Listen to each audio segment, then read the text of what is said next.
Both poems are based on real accounts, exposure and remains no doubt.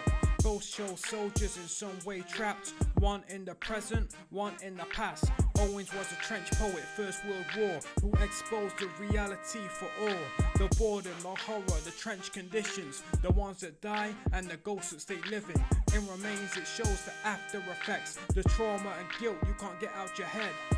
It relates to PTSD, the thoughts you can't escape from even in your dreams. Owen hints at this, our brains ache, and when he says all our eyes are ice. Two poems a century apart that both show the effects of war on a life. It's exposure and the poem Remains.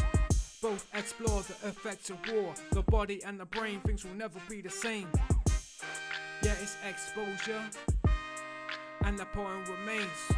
Both explore the effects of war, the body and the brain, things will never be the same. Exposure is written in a poetic style. The influence of John Keats can be found. Poignant misery, twitching agonies, personification, metaphorical imagery.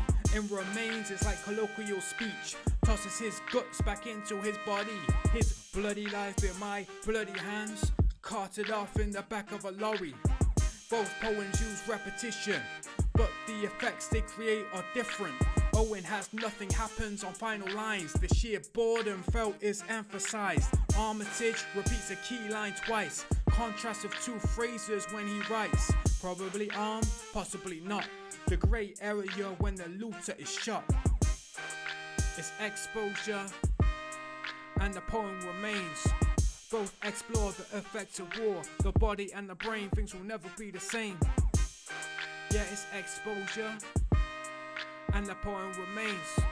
Both explore the effects of war, the body and the brain, things will never be the same.